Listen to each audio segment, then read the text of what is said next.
دیا کیا ہے BTS والوں نے آپ کو؟ نہیں وہ بہت پازیٹیو ہیں، انہوں نے ہمیں بہت کچھ سکھایا ہے۔ جی بالکل صحیح کہا آپ نے، انہوں نے ہمیں فحاشی سکھائی، انہوں نے ہمیں LGBTQ کی تعلیم دی۔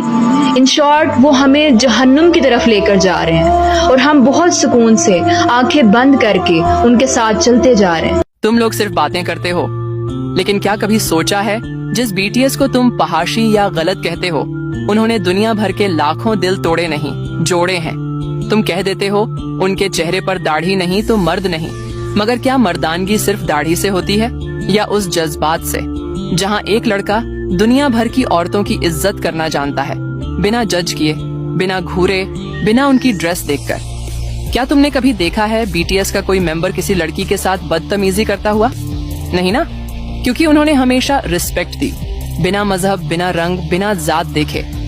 تمہیں ان کی اسمائل سے، ان کے ڈانس سے، ان کی آنکھوں کی شرم سے پرابلم ہے، کیونکہ وہ تم سے الگ ہیں، لیکن اصل میں تمہیں پرابلم ان کی روشنی سے ہے، جو تمہارے اندھیروں کو چبھ رہی ہے۔ جو لوگ نقاب میں بیٹھ کر ٹک ٹاک بناتے ہیں، ہاتھوں کو ہائی لائٹ کرتے ہیں، انہیں دوسروں کے چہرے پر گندگی ڈھونڈنے کا حق نہیں بنتا۔ تم نقاب سے نہیں، نیت سے پہچانی جاتی ہو، اور اگر نیت صاف ہوتی تو زبان اتنی زہریلی نہ ہوتی۔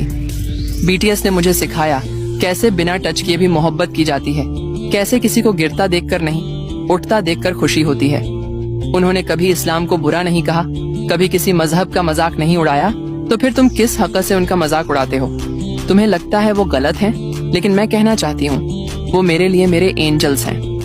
انہوں نے مجھے اکیلا ہونے کے باوجود ہمت دی، دنیا سے لڑنے کی طاقت دی، اور بنا کچھ لیے صرف دیا۔ اگر یہ فحاشی ہے تو میں روز ایسے لوگوں کے ساتھ خوش ہوں، اور تم سے زیادہ وہ اللہ کے قریب ہیں، کیونکہ جب سب نے مجھے چھوڑا، مجھے ذلیل کیا، جب میری زندگی اندھیرے میں تھی، تب میں BTS کو جانتی بھی نہیں تھی۔ میرے اسی رب نے خواب کے ذریعے مجھے کوک سے ملایا، اسی اللہ نے جس نے مجھے بھی پیدا کیا اور انہیں بھی۔ میرے رب کے آگے اس کے سارے بندے ایک جیسے ہیں، چاہے وہ مسلم ہو یا نان مسلم۔ اب اس کا تم کیا مطلب سمجھو، جس سے میرے رب نے خود مجھے ملایا، کیونکہ ان کا دل صاف ہے۔ میرے BTS کو جج کرنا بند کرو، اپنی سوچ بدلو، پھر دنیا بدلے گی۔ یاد رکھنا، تم لوگوں کو کیا لگتا ہے کہ تم ایسے بکواس کرتے رہو گے اور ہم آرمیز چپ بیٹھیں گے؟ نہیں، بالکل نہیں، ہم ہمیشہ ان کے ساتھ رہیں گے، کیونکہ آج تک ہم نے BTS میں ایسا کچھ نہیں دیکھا جس سے ہم ان سے نفرت کریں۔ پہلے اپنے گریبان میں جھانک کر دیکھو، تم خود کیا کر رہے ہو۔ پتہ نہیں کہاں سے آ جاتے ہیں یہ لوگ، جنہیں اس پوری دنیا میں صرف BTS ہی نظر آتا ہے۔ باز آؤ BTS سے، ورنہ اگلی بار ایسا جواب دوں گی کہ اپنے کہے ہوئے الفاظ پر پچھتانا پڑے گا تم سب کو۔